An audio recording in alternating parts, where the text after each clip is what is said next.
Are you ready to leave your 9-to-5 grind and take control of your financial future? Well, in this episode, our special guest, Paul Myers, is a self-made millionaire who was not born with a silver spoon. In fact, he made an average annual salary and then generated $1.3 million annually a couple years into wholesaling real estate.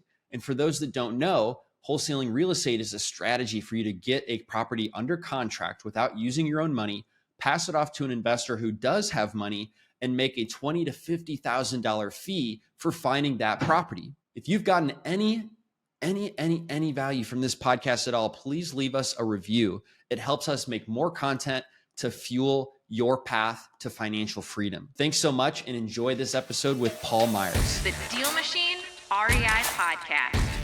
Everything you need to know to get started in real estate investing.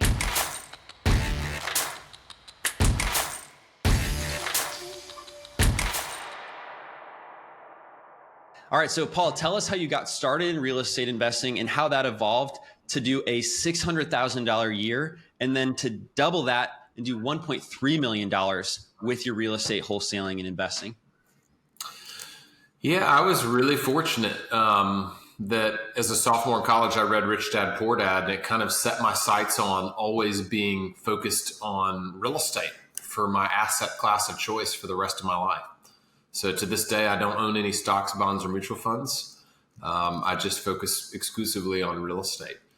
And when I graduated from college, I bought my first home, which is I did my first flip in college.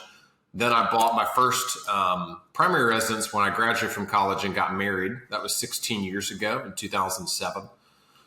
And then by God's grace, the recession hit. So from 2009 to 2013, I was able to buy another 10, 15 rentals, one by one. And my wife and I, we didn't know anything about private money. We didn't know anything about any alternative exit strategies for real estate investing like subject to or wraps or wholesaling or anything like that.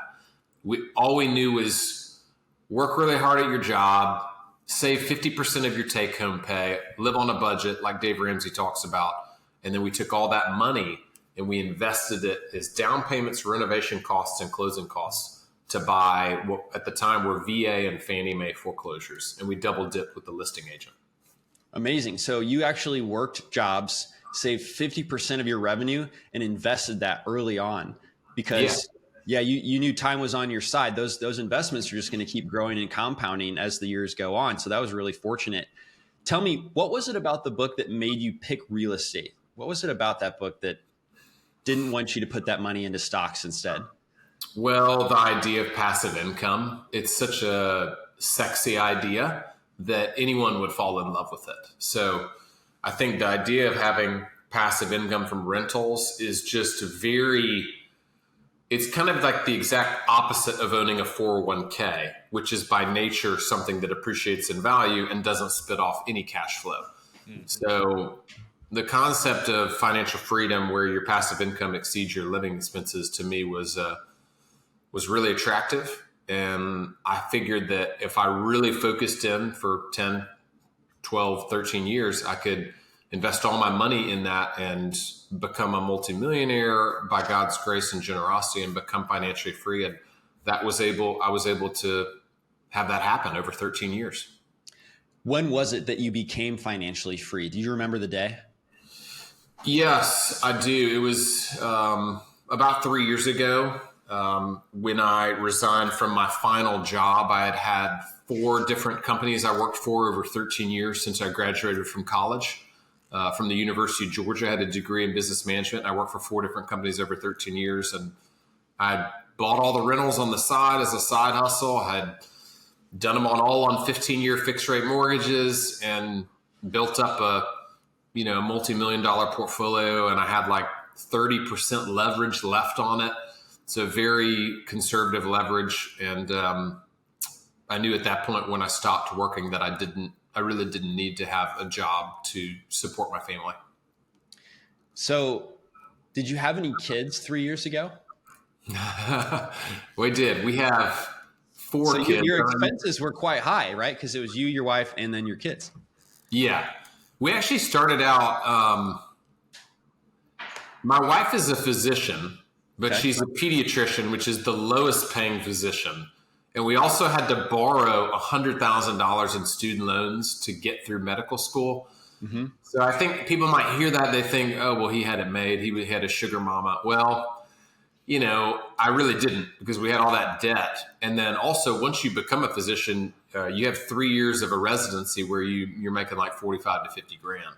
And that was my wife's story from 2010 to 2013. So, but she had 6 years there where she worked part-time and then full-time, and she made between 75 and 125 during those years. And then I got into sales. I became a sales guy the last 7 to 9 years of my career. So I learned how to sell. So the last 6 to 7 years of both of our 13-year careers, we both made six figures. And so we were able to just live on a budget and stock away a bunch of cash in rental properties. Amazing. And I do want to get to wholesaling, where you're absolutely killing it. But I just have a couple more questions about those rentals. How Sure. many rentals did it take for you to become financially free? Yeah, it was about 15. Okay. With, so not like a crazy number. No, not at all. I mean, look, back then, by God's grace, the interest rates were like 4 to 5%. So I got all these 15-year fixed rate mortgages at 3.5 and 4%. Yeah.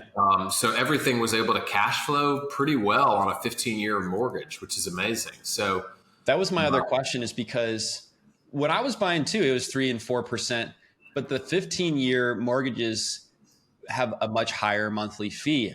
And in my case, they weren't going to cash flow. So you must have found some killer deals. yeah, we were buying homes. My average home in the recession from 2009 to 13, I would buy in some of the nicest zip codes in Augusta, which were Martinez and Evans. I'd buy them for 75 grand. I'd put like 10 into them, do a light reno, and then I'd rent them for 900 to 1,000 a month. And after about 2015, those homes were all worth 125. And then 2020, those homes are worth 200. And today they're worth like 225, 250. So certainly timing had a lot to do. That's why I say God's grace and generosity. Like timing had a lot to do with my success as a real estate investor. Did I spend tons and tons of hours reading 24 Robert Kiyosaki books in college and like learning and preparing and finding mentors? I did, but I was also fortunate because of the recession and the interest rates. Yeah, you bought in a good time to be buying versus, I guess you could really make an argument that every time is a good time to buy as long as the deal makes sense. Yeah. We've talked to people. My wife's aunt and uncle were buying rental properties, and when they were buying rental properties, their interest rates were like 17%, and they were still cash flowing. I'm like, oh my gosh, which gave me courage, because I'm like, okay, well, interest rates are not going down right now; they're going up. Right. And everybody's still like, if you're an investor, you're still looking for deals to build up that passive income so that you can be financially free. But can it be done in today's market? And yeah, it could be. We're not at 17% interest. So I'd say until it becomes like that, yeah, you should be good to go. But yeah, man, you came in like that. So did you burr out of these? Did you leave? How much equity did you leave in them? How much did you pull out? Did you recycle it? I didn't even know what burring was back then. So no, I did not burr out of them. I would work like a madman for 6 months to a year and save 10, 20, 30, 40 grand. And then I would plop that into a deal. And I would buy a home for 20% off and put 20% down, or I actually had a bunch of VA foreclosures. I was able to put only 5% down. And then I just left my money in the deal. And to this day, I still have a lot of that money in those deals. I do have like 7 rentals where I've paid them off, and then I went back and got a $1 million line of credit just to have liquid for our house buying company. But yeah, I didn't burr out of anything. It was always just, hey man, this is my retirement. Let's just put all the money in, and it'll pay off eventually. So you would stack it up enough Real to quick, put your. I got to say, somebody doesn't know what BRRRR is. So it's like buy, rent, renovate, refinance, repeat, which is a strategy for a real estate strategy, right? I've done it a few times. You end up with a free house because you found such a good deal. You fix it up, refinance it, and got all the money back out. Yeah. Which today, so Ryan, part of the problem was I didn't know how to raise private money for the first 13 years of my investing career. So that's a huge thing that people need to learn about. And the second thing was, oh crap, I forgot. Oh, I didn't have any access to cash because I couldn't raise private money. Right. So I never had the ability to pay cash for a home and then come back and refinance it later. And I was just a cheap, frugal guy. So the idea of paying for a second closing and a second origination fee was just, to me, not prudent. Now, it probably would have been wise. Maybe I could have grown faster, but I just didn't want to. Well, your path to financial freedom, I mean, not everybody's path is going to be the same. I like what you did. I admire it because it's like you stacked up your cash for down payments on houses, and then basically once you got it, then you just built it up for the next one. Is that what I'm understanding? Yeah, absolutely. I like that. Never have a way to build. Like, I think for us in our growth, it was wholesaling is what enabled us to do that, and it still enables us to do that. Like now when we get a good month, you know, we can take that whatever profit that we're taking from the business, and we can go make a $10,000 or $20,000 down payment on a house that's already cash flowing. Yes. You're getting equity because you're not buying at 100% of the retail value. So you instantly have some equity there, but then you're getting cash flow in return. So as long as you have a path to generate cash for down payments, this is a brilliant strategy. Yeah. And if you read Gary Keller's book, The Millionaire Real Estate Investor, he talks about how a 15-year fixed rate mortgage yields a higher internal rate of return by about 1% to 2% than a 30-year. And plus, if you sit down with a mortgage broker, a conventional mortgage broker that's going to resell your mortgage on the secondary market, that's a Fannie Mae, Freddie Mac conventional underwriting guidelines, you can bump down your rate by about 75 basis points, 0.75%. If you go to a 15-year. So I was always just like, hey man, if instead of putting 20% down, can I put 25% down?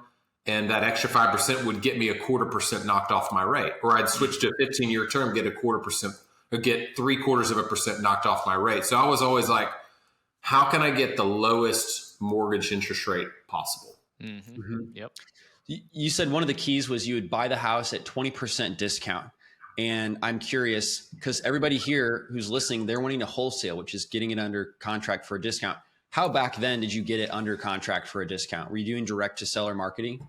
No, I didn't really delve into direct to seller till the last 3 years or so with Myers House Buyers. So back then it was all bank-owned REO agents that would list the local foreclosures.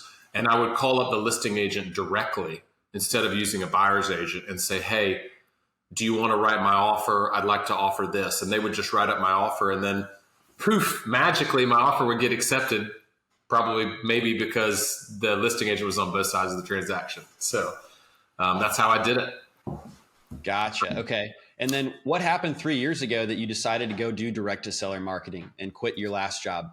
Yeah, well, kind of like you, kind of like Ryan, I wanted to become a more experienced real estate investor. I knew sales extremely well from my time in the corporate world. I knew both B2B and B2C sales. I've read a lot of books. I've spent over 400 hours in Sandler sales training, learning sales, but I didn't know a lot about marketing. So when I wanted to launch my own real estate investment firm, Myers House Buyers here in Augusta, Georgia, I had to learn about how to market directly to sellers, how to put together a postcard, what message to put on the postcard, what template to use, how to use the picture of the property. So eventually I started off using this print center in California, this is 2.5, 3 years ago.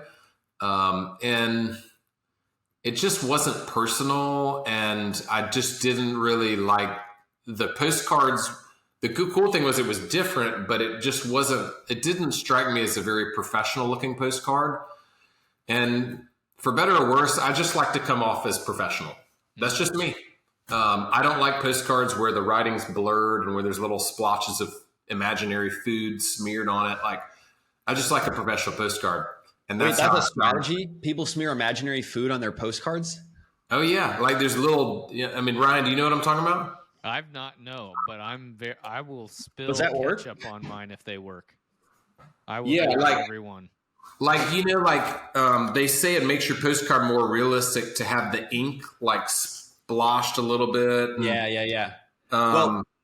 Yeah, and there's a strategy. I don't know if it's as popular now, but yellow letters written with a red Sharpie so that it looks like a handwritten ransom note to me. But that's definitely something I've seen be taught, right? That I never sent out either, because to me it looked like unprofessional. Yeah. And that just, it was fine, but just DealMachine blew that out of the water with the postcards that DealMachine provided. So for me, it was like, I might be able to get a little bit of a cheaper price, but man, DealMachine just fits me better because I'm a business professional. I treat people professionally. I like to look professional. I like to dress professionally. And I like to work with professionals like real estate agents. So DealMachine hit the nail on the head for me. Thanks. I really appreciate you saying that. Well, I guess you're speaking of the mail that we send out, right? Which just has like the photo of the house that you take. Yeah. The ability to upload a professional headshot, the ability to include a picture off the Street View service y'all provide of the actual home, or a picture that I upload if I'm driving for dollars or one of my team members is. Yeah. And then the bullet points of what you can put and the different templates. To me, all of that just adds up to this really professional, good-looking postcard that has color and it looks good, and that's what I love. Is there anyone in your market that does the same thing? No, I don't know anyone in my market that uses DealMachine. I'm sitting here. I've got all my the postcards of a lot of other investors in my market here, and they don't use DealMachine. I've only seen one guy, and he's a mom and pop investor, and he just did it one time. Because as soon as I got his DealMachine postcard, I called him. I was like, man, this is pretty cool. Yeah. Can I help you expand your relationship with DealMachine or whatever? And he just it was just his first time, and he doesn't do it anymore. So, yeah. So tell us about that first deal, that first wholesale deal that you did. Well, I did one 5 years ago, and then I did one. You want me my first one at Myers House Buyers or before that? First one ever. First one ever. Okay. All right. So the address was, I still remember, it's 212 Pecan Drive in Martinez, Georgia, 30907. This was 2017. And you can remember the address. Yep. I'll tell you about my first two deals, and then you can hear about my third deal if you want. It might be too much, but I'll tell them to you pretty quick. Okay. So this lady it was an inherited property. There were grandchildren that were like, one or two were like a drug addicts that were squatting in the home. The home was a massive reno. It needed 60 to 80. Like, it was a heavy reno down to the studs. I put the home under contract for, I think, 35 or 36, which at the time was a very fair price. And I sold, I don't even remember. Oh, yeah, I did not know what a cash buyer list was. Didn't have a cash buyer list. So the only thing I could do was list the property on Zillow for sale by owner and put a for sale by owner sign in the yard. So that was my dispo strategy. All right. Yeah, by the way, I had another full-time job. So this was a side hustle where I sent out 3,000 letters over like a 2 or 3 month period. And this was the best lead that I got. So you were saying something? It worked. It worked. Yeah. It took me about 4 or 5 months to finally get the property under contract with her, but we developed a friendship and we did a contract, and I think we had, I don't know, 3 or 4 weeks to close. And I ended up finding another investor that offered me 45, 46 for it. So I was supposed to make about 12. I ended up making about 10,500 because, oh man, this was crazy. Well, I won't bore you with the details, but basically there was a lot of drama on closing day. We want to know, how did you make 10,500? Yeah, I want to know the drama. That's what's important. That's what's important here. This is, we only want drama on the DealMachine podcast. You It's like only- reality TV. Give it to us. Well, imagine if you were doing what I was doing, but you didn't know what a double closing or a simultaneous closing was. So I don't. you just basically, you I don't just have to pretend. go ahead. I said, I don't have to pretend. I don't know. I don't have to print it on there.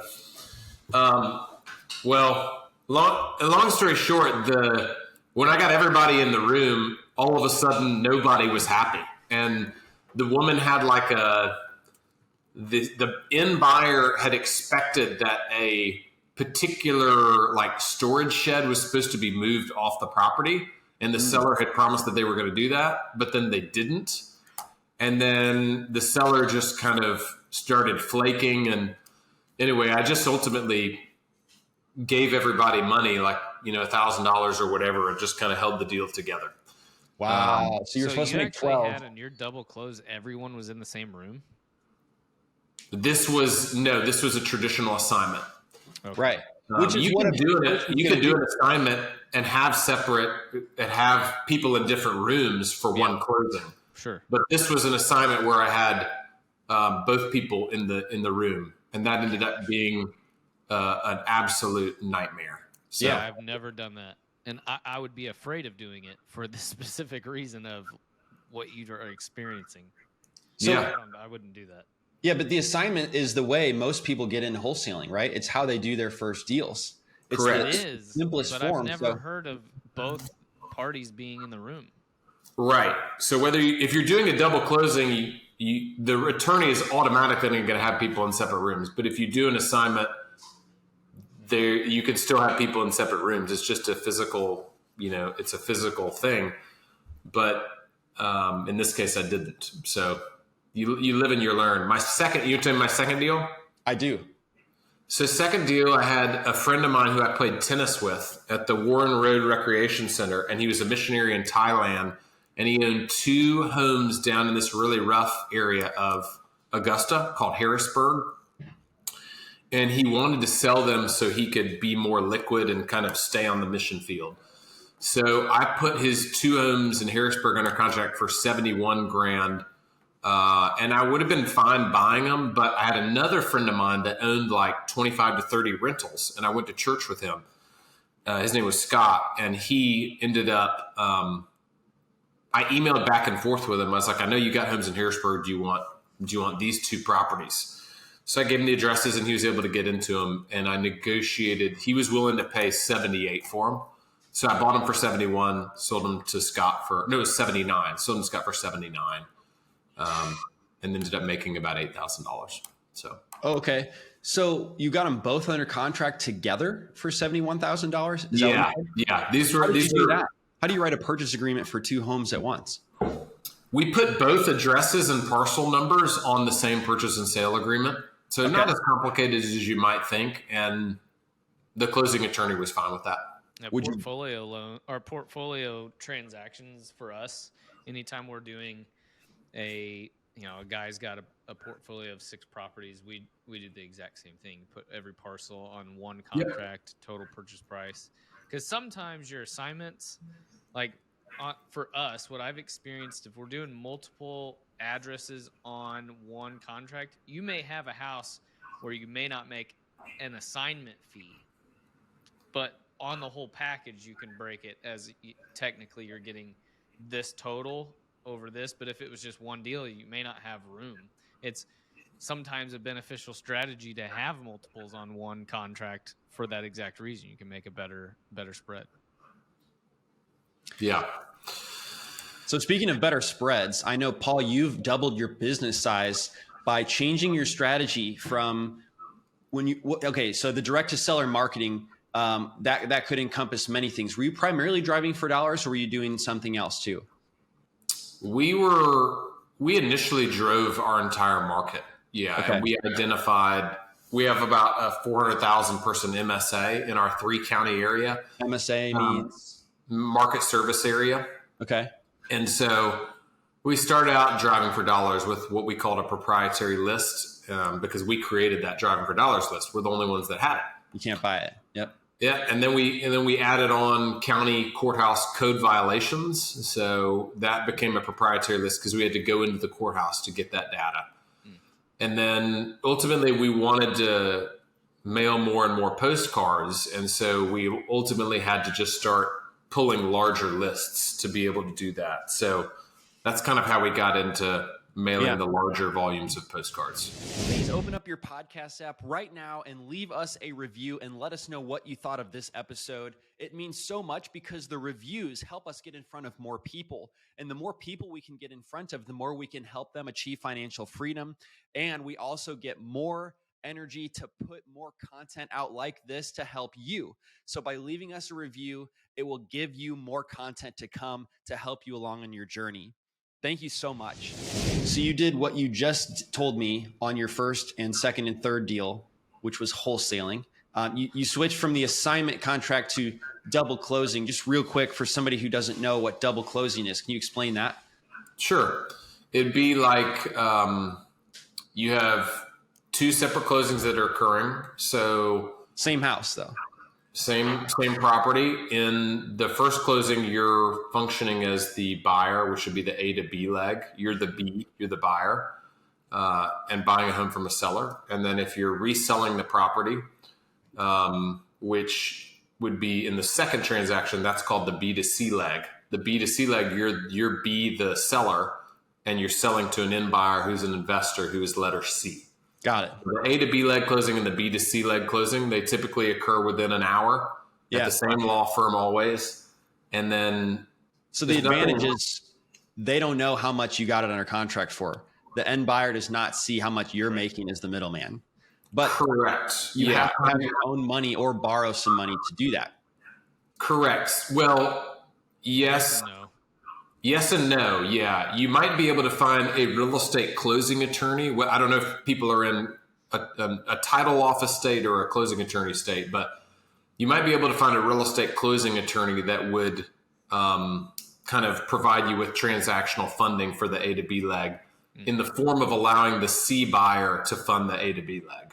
Yep. Gotcha. Okay. In which case you don't have to pay for what's called transactional funding, which is basically paying someone 1% for 1 day to borrow the money to cover the A to B leg of the transaction. But also closing costs are different on that as well. So you pay more closing costs in a double close than you would an assignment. An assignment, you're basically passing the responsibility of the closing costs onto the end buyer. A double close, you're accepting responsibility on one and potentially some on the other as well. Correct. So we average, we maintain responsibility for the closing costs associated with the A to B leg.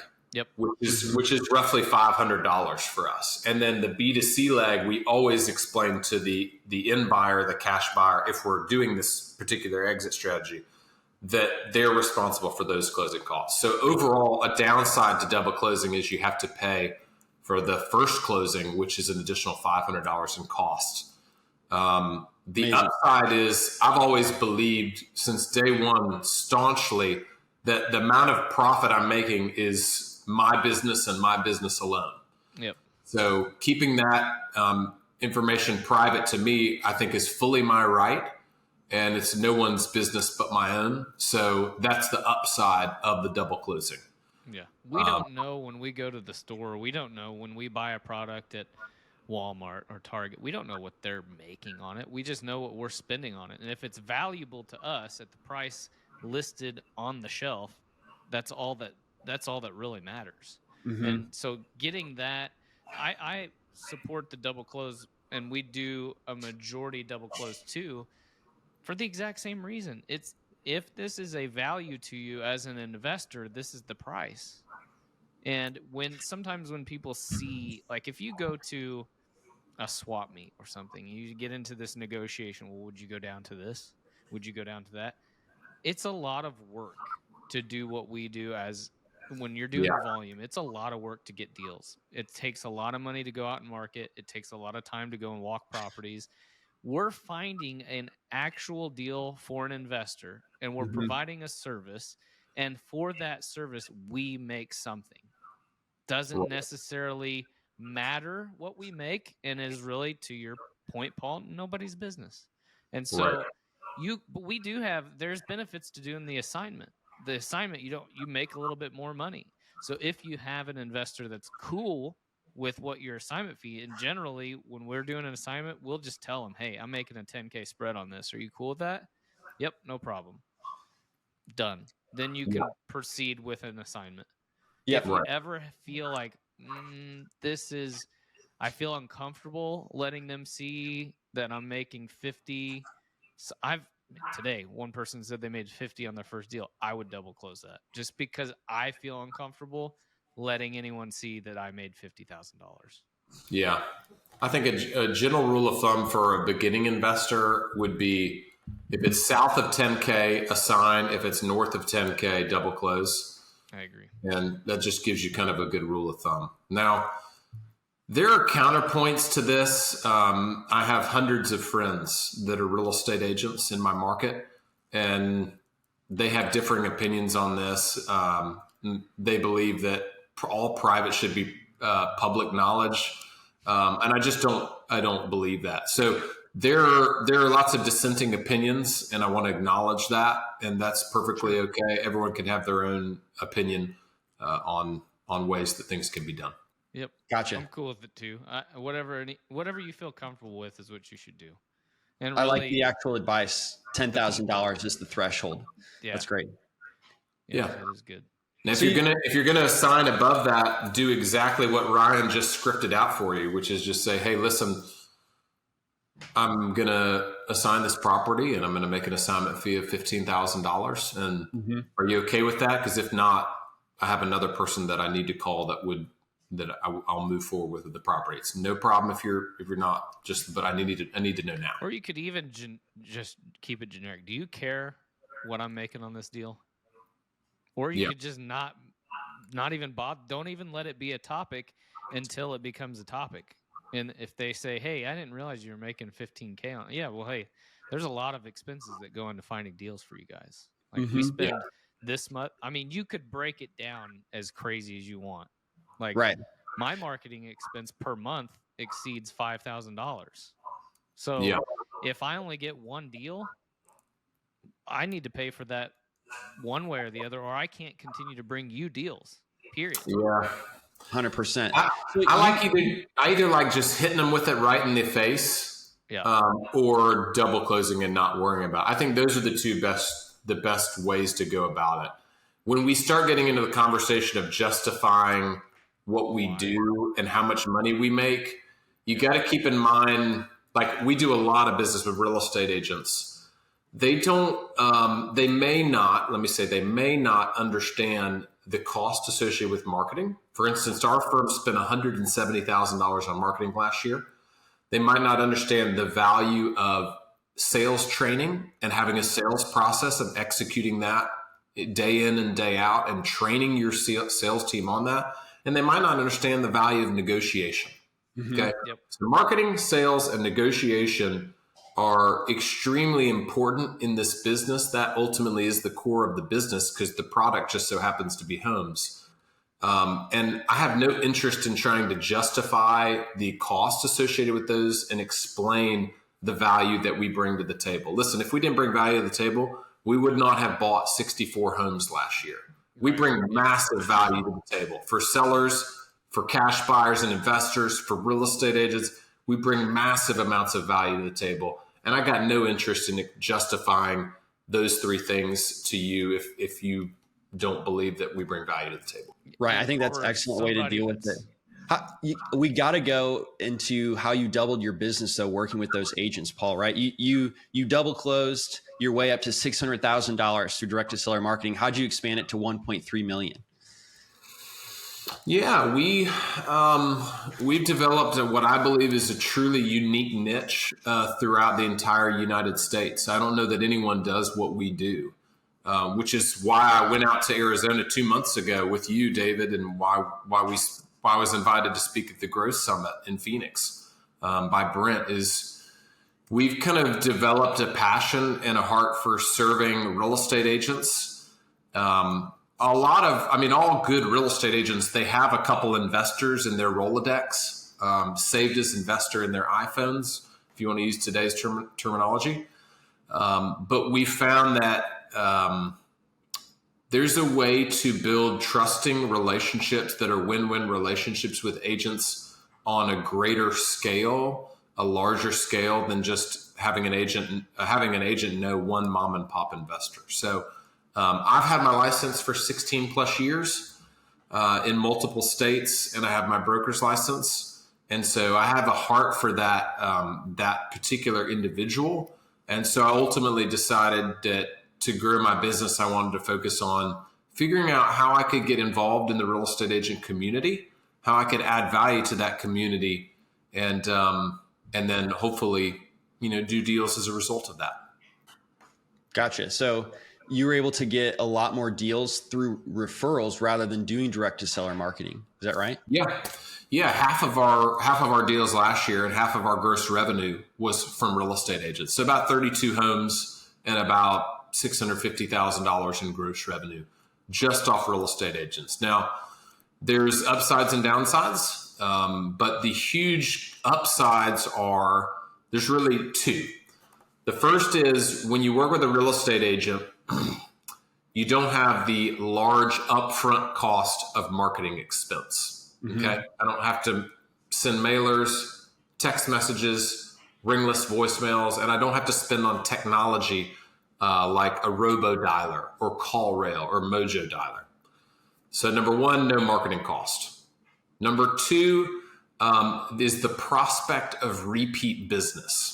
So when you do a deal with a real estate agent and you put their interests first and you allow them to maximize their commission on the transaction, that real estate agent will be a partner for you for life. And most real estate agents are in the business, according to the National Association of Realtors 2022 study, for an average of 8 years. So you've just built a relationship that's probably going to last somewhere between 4 and 8 years. And if you took care of them the way you would want to be treated, which is helping them maximize their commission, then you've set yourself up with a referral partner for life. Gotcha. And then I know you also coined a phrase called the triple dip, right? Because it's difficult as a wholesaler to feel like you can talk to an agent about this because agent wholesalers don't typically work together. So how do you frame it to an agent using the triple dip method and get them on your side so that they actually pass deals off to you? Yeah. Well, first of all, there is some dissension between those two communities. There has been historically. So we don't actually self-identify as wholesalers. Wholesaling to us is just an exit strategy. It's one of many that we use. It's a tool in our toolbox. And that's just the truth of what wholesaling is. In fact, it's really the lowest form of monetizing an agreement. If you're looking to create cash, the best thing you should be doing is fix and flip, because that's where you can make major profits rather than just assigning your contract. So we self-identify as a real estate investment firm. That's who we are. And we're not wholesalers. We're buy and hold, we're fix and flip. We do some wholesaling, and we also do some wholetailing, and we do other stuff beyond that. So I think there's an identity piece that's important. And then we've got about 5 to 10 strategies that we try and consistently use to build win-win relationships with real estate agents so that when they come across that one distressed property a year that they either don't know what to do with or they don't want to list, we're properly positioned to be able to hopefully get a phone call from them. Gotcha. And then the triple dip is the commissions that they can make, right? Yeah, sorry. The triple dip would be if you have a real estate agent that has a relationship with a seller or a listing, either one, but they have the seller through a formal listing or just a relationship. And they bring that property to us. We let them write our offer and be on both sides of the transaction. It's commonly referred to as dual agency or the double dip. That allows agents to make 2 commissions instead of 1.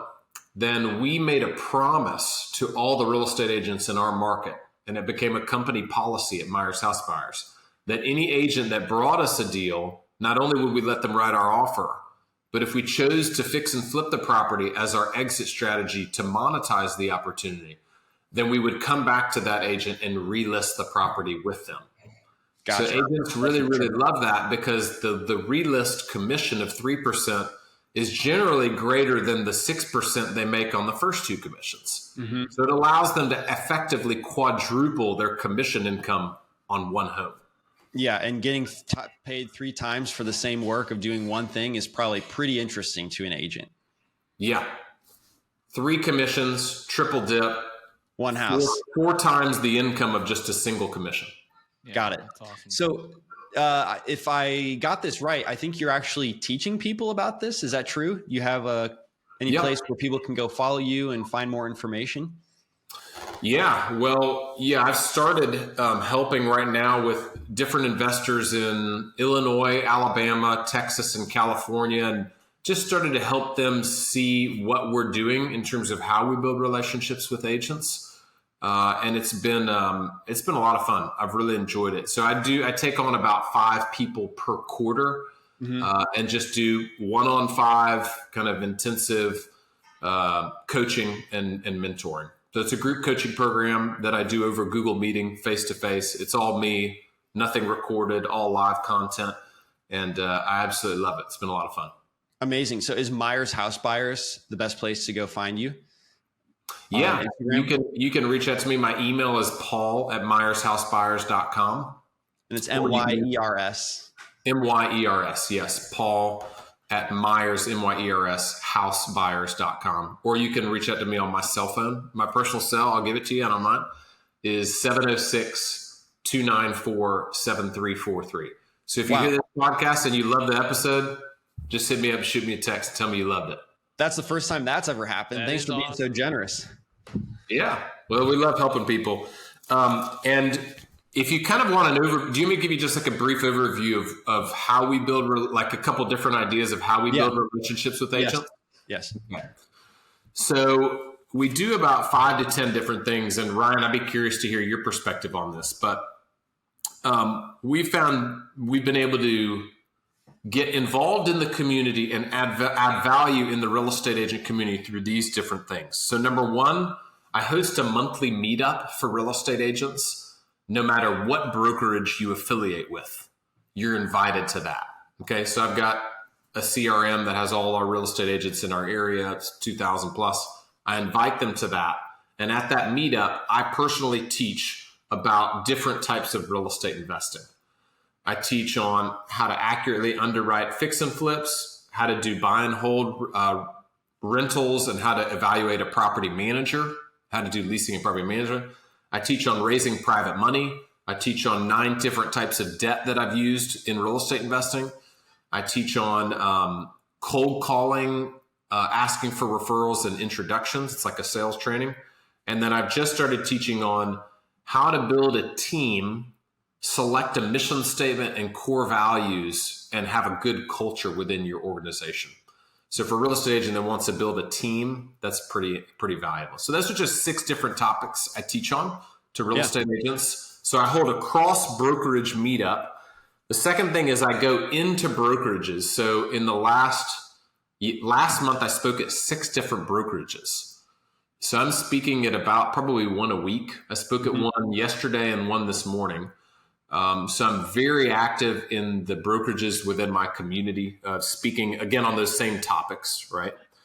I think it's also helpful for investors to get their real estate license, learn to use the language that real estate agents use so that you can speak to them the way they like to be spoken to. I have my license as well.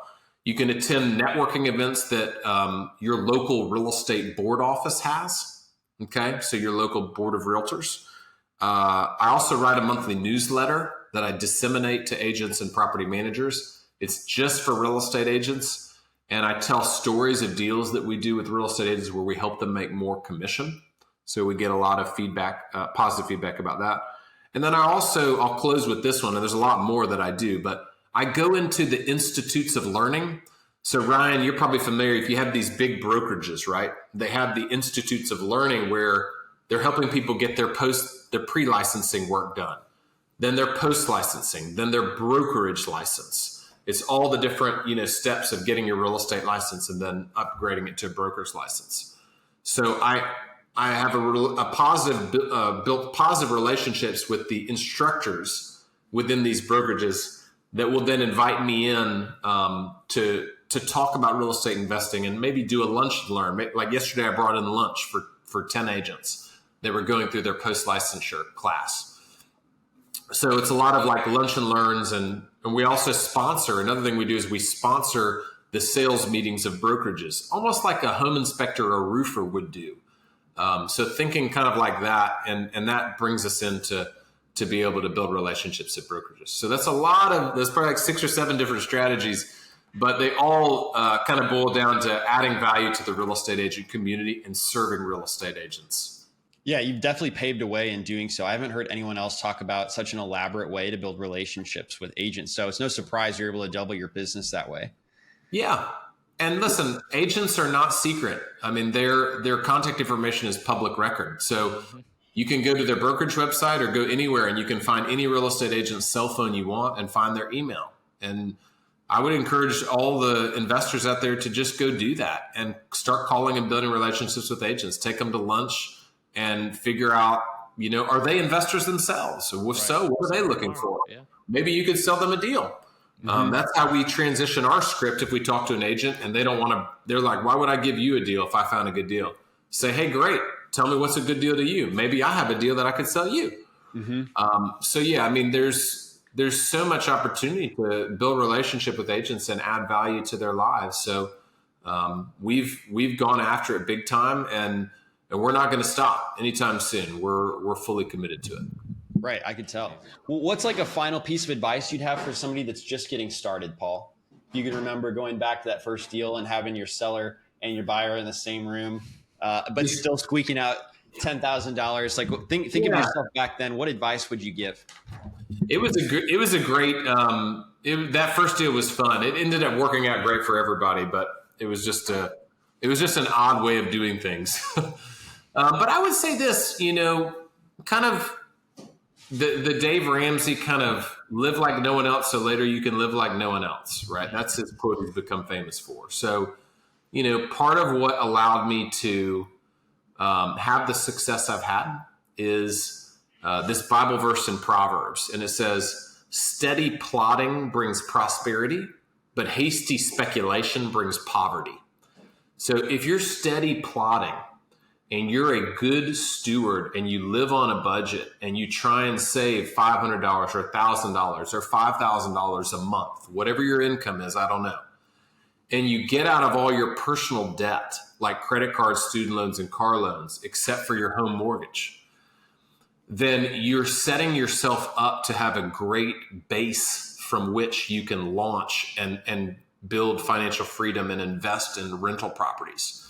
So the advice I'm giving you probably weren't expecting, but it's live on a budget, invest as much as you can, which is your personal savings rate. Get that as high as you possibly can. And like I did, I got it to 53% over every month for 13 years, right? As an average, that was my average. So do that, and then you'll have your own personal capital from which you can invest in real estate, or you can learn how to raise private money, and that's a great way too. Yeah, love it. Thank you so much, Paul, for being here. Really appreciate the advice at the end there, to have the discipline to live on a budget so that you have money to invest. And with that, I just wanted to thank you again. And everybody should check out Paul Myers at Myers House Buyers, or he even gave you his email and his cell phone. And I know he would love to hear from you guys. And yeah, feel free to shoot me an email, paul@myershousebuyers.com, or my personal cell phone is 706-294 7343. Any way I can help you, I'd love to be a resource. Thank you so much, Paul, for being so generous. My pleasure. Ryan, great to meet you. Great to spend time with you. I'm glad we got to connect as well. Thanks for listening to the DealMachine Real Estate Investing Podcast. Please leave us a review and follow along wherever you're listening to your podcast.